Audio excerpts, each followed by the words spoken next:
وهم هلا بعد بالسيارة؟ اه هذه جنبية. الدبابة وين؟ جنبية. الدبابة جنبكم؟ اه ما عم تتحرك ولا واقف؟ نزل حدا منها؟ மீசான் டைம் உறவுகளை அன்போடு வரவேற்றுக் கொள்கிறோம். உலகையே உறைய வைத்த, உலகையே சோகத்தில் ஆழ்த்திய, உலகத்தையே திரும்பி பார்க்க வைத்த ஒரு ஆவணப்படம் குறித்ததுதான் இன்றைய செய்தியின் அம்சம். இந்த சம்பவம் ஒரு ஆவணப்படமாக வந்து அனைவருடைய உள்ளங்களிலும் மிக பெரும் சோகத்தையும் கண்களிலே கண்ணீரையும் உண்டு பண்ணிருக்கு. இந்த சம்பவம் எங்க பதிவாச்சு, எப்படி பதிவாச்சு அப்படின்னு பாத்தீங்கன்னா, லஸ்ஸாவினுடைய ஜெய்தூன் என்று சொல்லப்படுகின்ற பிரதேசத்துல இந்த ஹிந்து ரஜப் என்று சொல்லப்படுகின்ற 5 வயது குழந்தை தனது சாச்சாவினுடைய குடும்பத்தோட ஒரு கார்ல ஒரு பயணத்தை மேற்கொள்றான். சாச்சாவினுடைய மனைவி உட்பட அவர்களுடைய 3 குழந்தைகள். ஒரு குழந்தையோட பேரு முகமது, 11 வயது. மற்ற குழந்தையோட பேரு லயான், 14 வயது மகள் அவள். மற்ற மகனுடைய பெயர் ரஹாத், 13 வயது. இப்படி போற சந்தர்ப்பத்துல திடீரென இஸ்ரேலுடைய ஆக்கிரமிப்பு படையினர் அந்த பிரதேச முற்றுகையிட்டு பயங்கரமான தாக்குதலை நடத்த ஆரம்பிக்காங்க. 14 வயது மதிக்கத்தக்க லயான் உடனடியாக செம்பறை சங்கத்தினுடைய உதவி இலக்கத்திற்கு தொடர்பை ஏற்படுத்தி திடீரென எம் மீது தாக்குதல் நடத்துறாங்க, இஸ்ரேல் இராணுவத்தினுடைய தாங்கிகள் எம்மை நோக்கி நகருது, நாங்க காருக்குள்ள இருக்கிறோம் மாமா, உடனடியாக காப்பாற்ற முடியுமான்னு அலறிக்கொண்டு கதறிக்கொண்டு பதறிக்கொண்டு லயான் கதற ஆரம்பிச்ச அந்த போன் கால்ல வந்து திடீரென இஸ்ரேலுடைய இராணுவத்தினுடைய துப்பாக்கிகள் வந்து இந்த லயானுடைய அழுகையையும் அலறலையும் உதவி கோரலையும் அப்படியே அடக்கிவிட்டது. இந்த சந்தர்ப்பத்துல தான் உடனடியாக ஹிந்து ரஜப் அந்த போனை எடுத்து பேசுறதுக்கு முனைகிறா. போன்ற எதிர் முனையில செம்மறை சங்கத்தினுடைய ஒரு பெண், பயப்படாதம்மா, நாங்கெல்லாம் பக்கத்துல இருக்கிறோம், நாங்க வந்துருவோம், அவளை காப்பாத்திருவோம், எதுக்கு நீ பயப்பட தேவையில்லைன்னு சொல்லி ஆறுதல் படுத்தி தைரியப்படுத்தி போன்ல நேரத்தை கடத்த ஆரம்பிக்கிறா. இந்த உரையாடல் கிட்டத்தட்ட 3 மணி நேரம் நீடித்ததாக சொல்லப்படுது. 5 வயது குழந்தை, உறவுக்காரர்கள் எல்லாம் இறந்தாச்சு, துணைக்கு யாரும் இல்லை. இந்த குழந்தை கேட்ட ஒரு விஷயம் தான், தொடர்ந்து என்னோட பேசிக்கொண்டிருங்களே அப்படின்னு சொன்னதுக்குனங்க அந்த பெண்மணி கேட்டா, உங்களோட வந்தவங்கெல்லாம் எங்கம்மா அப்படின்னு கேட்டதுக்கு, எல்லாருமே இறந்துட்டாங்க அண்டி அப்படின்னு சொல்லி அந்த குழந்தை பதில் சொன்னது. இறந்துட்டாங்களா? ஆமா இறந்துட்டாங்க. அவங்கெல்லாம் இப்போ எங்க? காருக்குள்ள இருக்கிறாங்க அப்படின்னு சொல்லி ஹிந்த் சொல்ல ஆரம்பிச்சா. ஹிந்து சொன்னா, எங்களுக்கு அருகில யுத்த தாங்கிகள் நிக்குது அப்படின்னு சொன்னேன். அது உங்களோட காருக்கு முன்னுக்கு நிக்குதா பின்னுக்கு நிக்குதா அப்படின்னு சொன்ன நேரம், அது பக்கத்துல வந்து முன்னுக்கு நிக்குது அப்படின்னு சொல்லி ஹிந்து சொல்ல ஆரம்பிச்சா. இப்போது இவ கேட்டா, அந்த தாங்கில இருந்து யாரும் இறங்கி வராங்களா அப்படின்னு கேட்டதற்கு, இல்ல அது அருகில வந்துட்டு அப்படின்னு சொல்றா. பயப்படாதம்மா, நாங்க பக்கத்துலதான் நிக்கிறோம், எதுக்கு மஞ்ச தேவையில்லை, நாங்க கச்சிதமா உங்களை காப்பாத்திருவோம்னு ஆறுதல் சொன்னா. திரும்ப கேட்டா, ரொம்ப அருகில வந்தாச்சா அப்படின்னு சொல்லி, ஏன்னா இந்த குழந்தை எப்படியாவது காப்பாத்திரலாம், அருகில வந்து சுற்றுவாங்களோ என்றதுக்கு பதறி போய் அந்த பெண்மணி கேட்கிறா, ரொம்ப அருகில வந்தாச்சா? குழந்தை சொல்லுது, ரொம்ப ரொம்ப அருகில வந்தாச்சு அப்படின்னு சொல்லி, பயப்பட வேணாம், அமைதியா இருமா, நாங்க பக்கத்துல இருக்கிறோம், வந்துருவோம் அப்படின்னு சொல்லி ஆறுதல் படுத்துற அந்த பேச்சு. மீண்டும் குழந்தை சொல்லிச்சு, அருகில வந்துட்டாங்க, தொடர்ந்து என்னோட பேசிட்டுவீங்களே அப்படின்னு சொன்ன போதும், நான் உனக்கு அருகில தான் இருக்கிறேன், நான் பக்கத்துல இருக்கிறதா நினைச்சுக்கவே, நிச்சயமா உன்னை காப்பாத்திடலாம்னு பல்வேறு ஆறுதலை சொல்லி கிட்டத்தட்ட 3 மணி நேரங்கள் இந்த குழந்தையோடு இவ பேசிக்கொண்டிருந்தா. துரதிர்ஷ்டவசம் திடீரென அந்த போன்கள் கட்டாச்சு.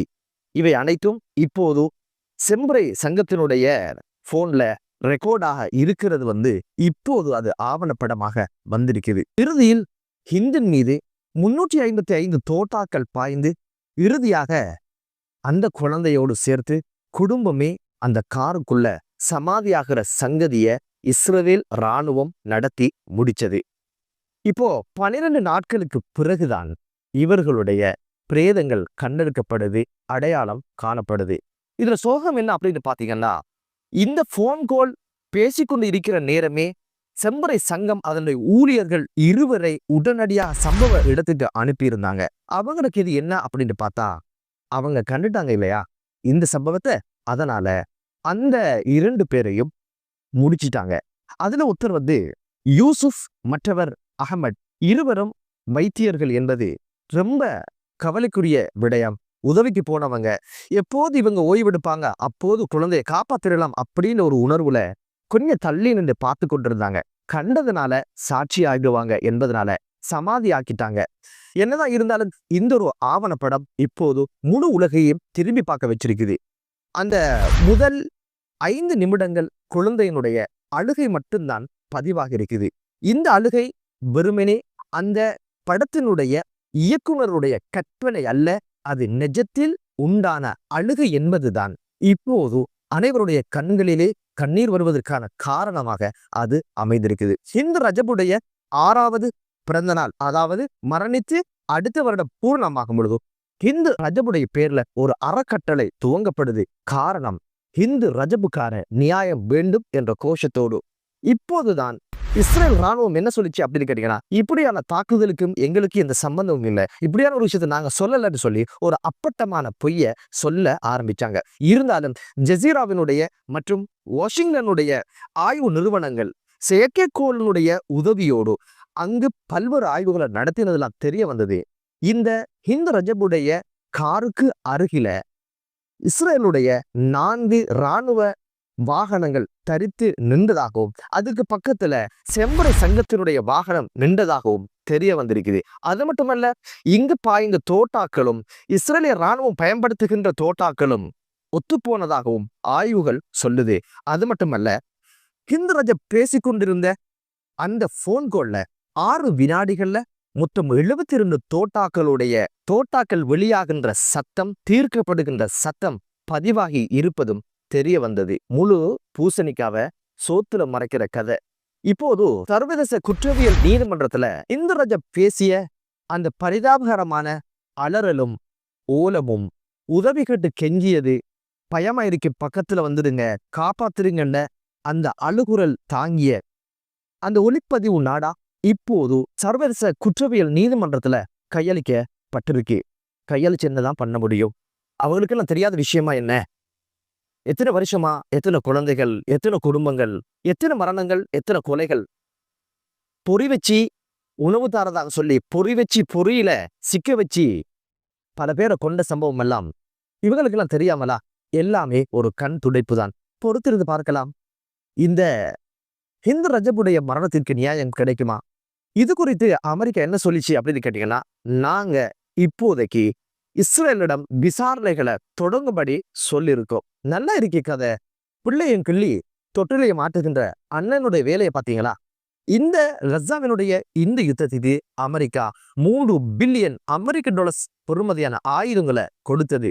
இதெல்லாம் என்ன நடக்கு ஏது நடக்கு தெரியாமல அவங்களுக்கு மேற்கத்திய ஊடகங்கள் இந்த சம்பவம் குறித்து எதையுமே அவர்கள் வெளியிடாது என்பது மிகப்பெரிய அவமானமும் மிகப்பெரிய அக்கிரமும் என்றுதான் சொல்ல வேண்டும். இந்த யுத்தத்தினால இதுவரைக்கும் கிட்டத்தட்ட 28,576 பேர் படுகொலை செய்யப்பட்டதோட 68,291 பேர் படுகாயமடைந்ததாகவும் பல்லாயிரக்கணக்கானவர்கள் காணாமல் போயுள்ளதாகவும் தெரிய வந்திருக்குது. என்னத்தை கண்டோம்? இறந்துட்டா 6 அடி நிலம் தான் நமக்கு சொந்தம். ஒத்த துணியில சுத்தி 6 அடி நிலத்துக்குள்ள வச்சிருவாங்க. இதுக்குத்தானா இத்தனை ஆட்டமும், இத்தனை கொலைகளும், இத்தனை துன்பங்களும், இத்தனை கஷ்டங்களும்? எனவே இந்த யுத்தம் நிறைவுக்கு வரட்டும், சிறுவர்களுடைய பாதுகாப்பு உறுதிப்படுத்தப்படட்டும், சர்வதேச நீதிமன்றம் இவர்களுக்கு எதிரான நடவடிக்கைகளை எடுக்கட்டும் என்று கூறி மற்றொரு காணொளியிலே உங்கள் அனைவரையும் சந்திக்கும் வரை விடைபெறுகிறேன். நன்றி.